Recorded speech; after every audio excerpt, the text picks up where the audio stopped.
सांचौर के उम्मीदवार और विधायक सुखराम बिश्नोई जी,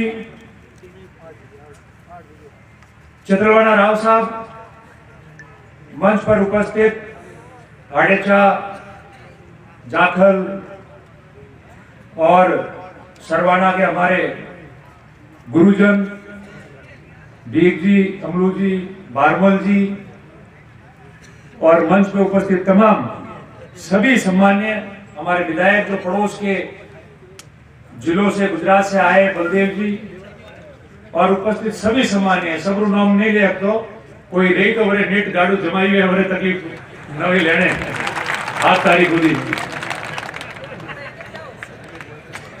फिर भी सभी हमारे आदरणीय सम्माननीय और यहाँ उपस्थित कांग्रेस पार्टी की सरकार बनाने में अपना योगदान देने के लिए आए और कांग्रेस को मजबूत करके आम जनता आराम से सुखी से उस सरकार में अपना लाभ लेके आराम से रह सके, ऐसे कार्यों को संपूर्ण कराने के लिए आए आप तमाम यहाँ विराजे हुए सभी साथी, पत्रकार मित्र, माताओं, बहनों, नौजवान साथियों, सबसे पहले मैं कुलदीप जी का जालोर जिले की धरती पर सांचौर, रानीवाड़ा और भीनमाल की विधानसभा क्षेत्रों में जो इनकी सभा है आज, उसमें आने पर आप तमाम साथियों की तरफ से स्वागत भी करता हूं और बहुत बहुत आभार भी प्रकट करता हूं। साथियों, आज से 20 साल पहले का दिन मुझे याद आता है, ठीक वर्ष 1998 का, जब स्वर्गीय भजनलाल जी ने सरनऊ के अंदर उस समय के विधानसभा चुनाव के लिए हीरालाल जी के समर्थन में आम सभा को संबोधित किया था और उस इलेक्शन के अंदर मैं भी मंच पे था, उन सब मीटिंगों में गया। आज 20 साल हो गए, ठीक 20 साल उस बात को हुए। अभी सरनऊ के पूर्व सरपंच वरिंगाराम जी बैठे थे, वो जेब में एक फोटो लेके आया पुराना, पता नहीं कहां से आज मिल गया। उन्होंने कहा कि घर में बच्चों ने ढूंढा है कि बड़ी मुश्किल से हमने पता किया है कि बोले ये तो आपका फोटो है। मैंने कहा 20 साल पहले ये शरीर में, शकल में और बालों में कोई कमी नहीं थी, ये 20 साल का अनुभव है जो आप अभी तक पहचान नहीं कर पा रहे हो। उसमें 20 साल पहले का फोटो लाया, वरिंग जी यहीं बैठे गई मंच पे, ये पीछे बैठे वहां। अभी मुझे बताया इन्होंने कि पोतों ने फोटो निकाला पुराना कोई 20 साल पहले। मुझे वो बात भी सही है, मुझे भी याद है, मैं उस समय युवा कांग्रेस में था और हम लोगों ने वहां किया। उसके बाद में मुझे समय याद है वर्ष 2003 का, आज से 15 साल पहले का, जब पहली बार मैं चुनाव लड़ा और मेरा पहला विधानसभा का चुनाव था। मैं उम्मीदवार था रानीवाड़ा से, ये पंचायत है उस समय रानीवाड़ा में नहीं थी, पर स्वर्गीय भजनलाल जी मेरे समर्थन में वहां पूनासा के आगे गोरकों की ढाणी पे एक आम सभा को संबोधित करने आए। इस राम जी यहाँ बैठे, उनको ध्यान होगा। और आम सभा को करने आए तो कुलदीप जी, वो आम सभा बिल्कुल थोड़ी इंटीरियर एरिया में हुई थी, रास्ता तो बहुत शॉर्ट था, पर चूंकि नदी पड़ती थी कच्ची, इसलिए उसको घुमा के हम लोगों को आना पड़ा। तो ज्यादा टाइम लगा, तो उन्होंने पूछा भी कि टाइम खूब लगा है, सभा कहां रख दी ऐसी। और उनका अपना एक अंदाज था जो पूरा हिंदुस्तान जानता है राजनीति में, कि भजनलाल जी का अपना एक वर्चस्व, अपना एक स्तर और अपने एक अंदाज था काम करने का, सभा को संबोधित करने का। मेरे को उन्होंने कहा कि कितनी उम्र हुई, मैंने कहा 27 साल की उम्र हुई। तो कि मैं मेरे हिसाब से सभा करता हूं, मगर आप राय का हो और 27 साल का नौजवान व्यक्ति है, अगर इसके अलावा भी कहीं सभा नहीं और किसी के घर ले जाना है तो मैं तेरे लिए उनके घर आने को तैयार हूं, मेरे अंदाज के विपरीत में काम करके बताऊंगा। ये शब्द उन्होंने उस समय कहे थे, आज 15 साल पहले। तो मुझे यह सौभाग्य प्राप्त हुआ 2 बार कि मेरे पहले चुनाव में स्वर्गीय भजनलाल जी ने चुनावी जनसभा को संबोधित किया। आज कांग्रेस पार्टी से आप लोगों के बीच में मैं चौथा चुनाव विधानसभा का लड़ रहा हूं और यह भी सौभाग्य है कि उनकी पीढ़ी को संभालने वाले आप सबके आदरणीय कुलदीप जी जो है, वो आज हम सबको वापस समर्थन करने के लिए और संबोधित करने के लिए आए। साथियों, कांग्रेस पार्टी को मत देने, कांग्रेस पार्टी को मत देकर जिताने का मतलब आप सब जानते हो कि 5 साल राजस्थान में क्या हुआ। सुखराम जी ने आपको बताया हम लोगों ने पीने का पानी 2016 में पीने का पानी नर्मदा का घर घर आ जावे, ढाणी ढाणी आ जावे, इसके लिए तो हमने पिछले 5 साल काम किया। हमने आप लोगों के ओल में सहन किए, कभी आए नहीं आए आप लोगों के बीच, मगर पानी का काम पहले किया। कांग्रेस की सरकार ने 1200 करोड़ रुपया देकर वो पानी का काम शुरू करा दिया था। जिस दिन से सरकार गई और 4 साल 5 साल इस सरकार को हो गए, ये पानी का काम तक पूरा नहीं कर पाए। जो बजट मिल गया, जो टेंडर हो गया, जो काम शुरू हो गया था, उस काम को ये पूरा नहीं कर पाए। पीने का पानी आपको घर नहीं पहुंचा पाए, तो ईमानदारी रख के आप बताओ किस बात का वोट इनको मिलना चाहिए और क्यों इनको वोट देगा कोई भी आदमी। अभी भीख जी कह रहे थे सिंचाई के लिए, हेमाराम जी सिंचाई मंत्री थे पिछली सरकार के अंदर कांग्रेस की, और उस समय विधानसभा में हेमाराम जी ने घोषणा की थी कि हम सिंचाई का पानी इन पंचायतों में और इधर आवे, उसके लिए हम लोग सर्वे कराएंगे। 5 साल हो गए, ये न तो सर्वे करा पाए और न कोई कच्ची नहर की योजना बना पाए कि किस प्रकार से ये पानी पहुंचना चाहिए। और मैं आपको विश्वास दिलाता हूं कि 5 साल में देख लिया, जो काम पूरा हो गया, जो पैसा दे दिया, वही काम पूरा नहीं कर पाए तो नया कहां से होंगे। हम आपको विश्वास करते हैं कि कांग्रेस की सरकार बनते 12 महीने में नर्मदा का पानी आएगा और सिंचाई का सर्वे करके उसको भी हम लोग जो है तय कराएंगे कि किस प्रकार से बजट मिलना चाहिए आप लोगों को। और दूसरी बात, आज हम सब लोग यहां बैठे, आज क्या हालात है विधानसभा क्षेत्र के अंदर। एक बार मोदी जी झूठ बोल के वोट ले सकते हैं, एक बार यहां के विधायक झूठ बोल के वोट ले सकते हैं, एक बार आप किसी भी व्यक्ति विशेष को, जाति किसी को भी बदनाम करके आप वोट ले सकते हैं। मगर एक बार जनता जब आपको वोट देती है तो उसके 5 साल में जनता यही आशा करती है कि आप लोग क्या विकास के काम कराते हो। उसके बाद में आप वापस वोट लेने के लिए वही झूठ बोल के आओगे तो लोग आपको वोट देने वाले नहीं है। आपने 5 साल इनको दिए, हमारी गलतियां हुई होगी, हमने काम किया, काम के अंदर गलती हुई होगी। पहली बार मैं भी विधायक उस समय बना और कोई ना कोई कमी रही होगी, मगर क्या कमी के साथ में हमने काम नहीं कराया? आज जो लोग हमारे साथ में जुड़ रहे हैं वो इसलिए जुड़ रहे हैं कि आप मजबूत हो, आपने काम कराए थे। आज 5 साल में कौन सा नया ऐसा काम हो गया मुझे बताओ जिसको आप गिना सकते हो? कौन सा ऐसा काम कर दिया जिसकी वजह से अपने क्षेत्र का नाम हो गया है? केवल और केवल आप किसी न किसी के खिलाफ, कांग्रेस के खिलाफ या किसी व्यक्ति के खिलाफ या जातियों की बात करके क्या आप बार बार वोट ले सकते हो? साथियों, आपको मंथन करना पड़ेगा। ये राव साहब चितलवाना जी मंच पर है, इनको और अर्जुन सिंह जी देवड़ा को राहुल गांधी जी की उपस्थिति में सचिन पायलट जी और अशोक गहलोत जी ने सोमवार को कांग्रेस में शामिल किया था। ये कैसे आया ये टाइम? ये इतने अनुभवी लोग जिनको राहुल जी की उपस्थिति में दोनों नेताओं ने कांग्रेस में सोमवार को शामिल किया, क्या ऐसी बात हो गई जो ये कांग्रेस में आए? ये केवल कांग्रेस में, क्या कांग्रेस में आना था इसलिए आए?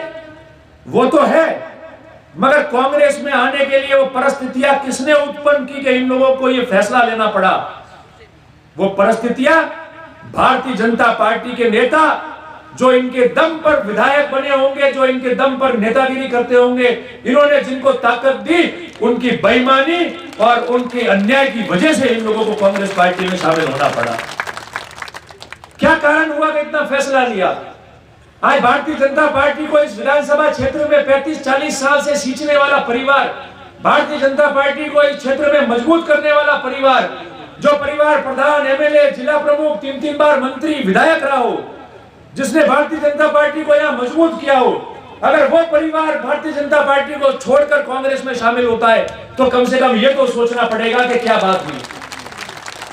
जो विभिन्न जातियों के लोग जिन्होंने 5 साल पहले भूखे रह के, पसीना बहा के, अपने जेब से खर्चा करके रानीवाड़ा से भाई नारायण सिंह जी को चुनाव जिताया था, आज हर गांव में वो जाति के लोग बीजेपी को छोड़कर कांग्रेस में शामिल हो रहे और उनके साथ में गाड़ी में बैठने को तैयार नहीं है। तो ये स्थिति क्यों हुई, ये भी आप लोगों को सोचना पड़ेगा। मैं गलत हो सकता हूं, मगर राव साहब भी गलत हो गए, अर्जुन सिंह जी देवड़ा साहब भी गलत हो गए, भीख जी भी गलत हो गए, दूसरे जातियों के अलग अलग जाति वर्ग धर्म के लोग हैं वो भी गलत हो गए। तो फिर आप फैसला करो, हम सब गलत है या यहाँ के उम्मीदवार विधायक गलत है? ये जनता को, आप लोगों को तय कराना पड़ेगा। और ये किस लिए यहाँ आए, किस लिए ये लोग कांग्रेस के जाजम पे आए? ये लोग कांग्रेस के जाजम पे इसलिए आए कि इन लोगों ने इन लोगों को मजबूत करके चुनाव जिताया। यहाँ के हमारे उम्मीदवार बीजेपी के जो है उनको राजनीति में डेलीगेट बना के जिला प्रमुख का सफर तय कराने वाले ये लोग थे। और 2013 में 5 साल पहले मजबूती से उन लोगों को जिताने में इन लोगों का योगदान था। मगर वो क्यों छोड़ के आए? वो इसलिए छोड़ के आए कि हमको घर बिठाने की साजिश की, हमारी प्रतिष्ठा जो है वो रखी नहीं, हमारे साथ में अन्याय किया, हमने जनता की बात की, अच्छा फैसला करो तो वो किया नहीं, भ्रष्टाचारी लोगों को अपने पास में बिठा के रखा, विधानसभा क्षेत्र के अंदर दारू के ब्रांचों का ठेका, विधानसभा क्षेत्र में रॉयल्टी का ठेका, पंचायत समिति में माल मटेरियल कौन डालेगा उसका ठेका, ये तमाम ठेके जो है पहले तो कोई कार्यकर्ता किसी पार्टी का करता था, आज तो परिवार के 4 या 5 लोग लेके पूरी विधानसभा क्षेत्र में ये ठेकेदारी करने का काम शुरू किया। इसलिए ये लोग दुखी हुए और आहत हुए। इन्होंने किया, हमने जनता से वोट मांगा है आपके लिए, आप ढंग से काम करो। मगर इन लोगों ने इनकी बात नहीं मानी और किया क्या कि जैसे ही वोट आया तो कहने को कुछ नहीं हुआ तो आपने अलग अलग जातियों को झगड़ा दिया, आपने इस जाति को इस जाति के खिलाफ कर दिया, आपने इस जाति को इस जाति के बारे में बुरा बात कर दी।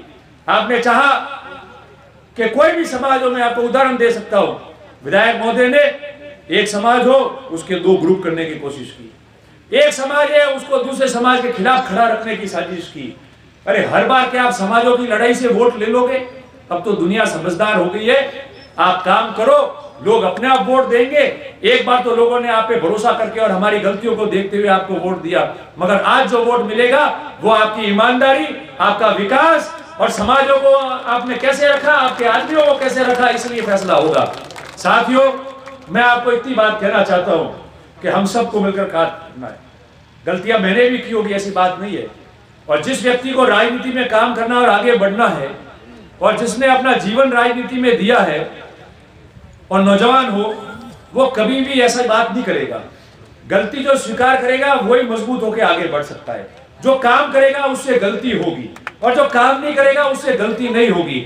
हम उनमें से नहीं है जो केवल यही कह देवे अगर राजी रखना है तो 10 बार आपके घर आके आपको राजी कर सकते हैं, मगर वो राजी रखना क्या जिसमें आपके गांव का, आपके समाज का, आपके क्षेत्र का विकास नहीं हो। काम करना है तो गांव ढाणी से लेकर सभी समाज और आपके गांव का क्षेत्र का विकास हो, जिसका फायदा आपको मिले, तो वो राजी रहना तो आप सबके और जनता के काम आ सकता है, जिसके लिए हम लोग परिश्रम कर सकते हैं। मैं आपको अंत में एक बात कहना चाहता हूं, हम कांग्रेस पार्टी के लोग हैं, हमने आपस में तालमेल करके बात की है, हमने आपस में एक दूसरे का सहयोग करके काम चलाया है। आज भी हम लोग सहयोग करके काम चले, मैं हूं, सुखराम जी हो, समरजीत सिंह जी हो, जिले के कई नेता हो, हमने टिकट हर एक को नहीं मिलता है, मगर सबने आपस में तालमेल रखा, इसलिए तो मजबूत रहे। लोगों ने तो सोचा था कि इनको उठा के टिकट में ही फेंक दो, मगर आप लोगों का आशीर्वाद और कांग्रेस पार्टी के नेताओं को सच्ची बात की जानकारी थी, इसलिए आप लोगों के बीच में हम लोग वापस बैठे। अगर हम लोग आपस में ठीक नहीं रहते तो तीनों ही, चारों, पांचों जो भी मिले टिकट वो ठीक नहीं रहते। कांग्रेस ने हम सबको आपकी सेवा के लिए यहाँ भेजा है। सुखराम जी आज यहाँ बैठे, मैं बताना चाहता हूँ कुलदीप जी कि मैं हमेशा स्पष्ट बात कहता हूँ और अच्छी बात कहने से समाधान होता है समस्या का, झूठी बात ज्यादा दिन नहीं चलती। मेरा दुर्भाग्य गिनो या ऐसा कोई असहयोग गिनो कि पिछले 15 साल से ऐसा कोई समीकरण बैठा ही नहीं कि संपूर्ण रूप से विश्नोई समाज मेरे साथ रहे, जबकि इतना प्रेम मेरा उनसे था। जब मैं 2003 में पहली बार चुनाव लड़ा, उसके पहले तो मैंने 5-10 साल हीरालाल जी के लिए, सबके लिए रात दिन मेहनत करी। जय किशन जी हमारे साथी सब बैठे, उन लोगों को ध्यान है, कई सभाएं अटेंड की भजनलाल जी वगैरह की।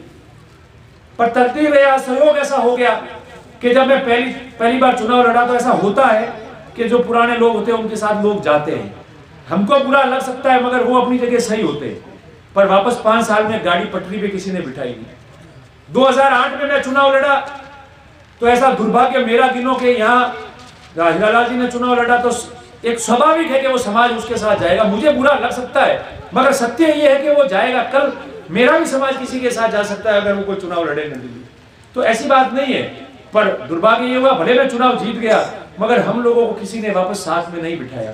अगर 2008 में सब हमको वापस साथ में बिठा देते, कह देते कि मैं जीत गया, मैं एमएलए बन गया, सरकार कांग्रेस की है, एक बार सबको बिठा के मीटिंग करके साथ बिठा देते तो 2008 में उस राज में मैं सबको संभाल देता, तो आज ये समय ऐसा नहीं आता, 10 साल का समय नहीं जाता।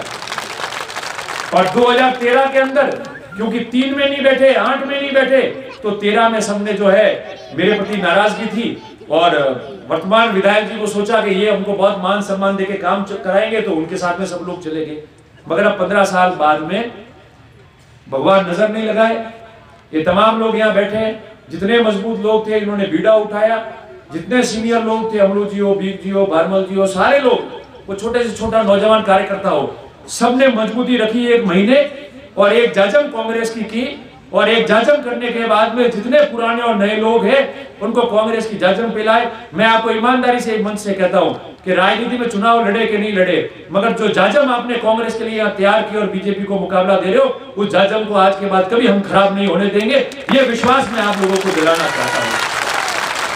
और मैं एक और बात कहना चाहता हूं कि सुखराम जी पास में चुनाव लड़ रहे, सुखराम जी भी तीसरा चुनाव लड़ रहे, 2008 में लड़ा, 13 में लड़ा, अब 18 का तीसरा चुनाव लड़ रहे। 2008 में ये चुनाव लड़े थे तो कम वोटों से हारे थे। कांग्रेस की सरकार बन गई, कांग्रेस के मुख्यमंत्री बने, मैं विधायक बना, मंत्री का दर्जा मिला, सुखराम जी हारे हुए थे।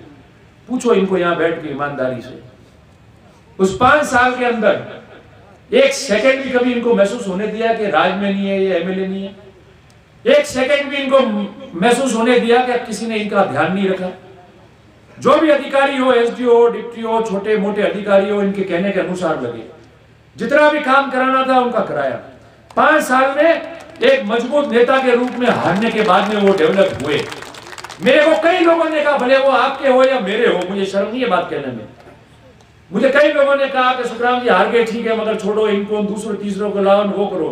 तो मैंने एक ही जवाब दिया था, राजनीति के बिना का ईमानदारी जवाब दिया था कि भैया मैं 2003 और 8 के बीच में हारा हुआ था और 5 साल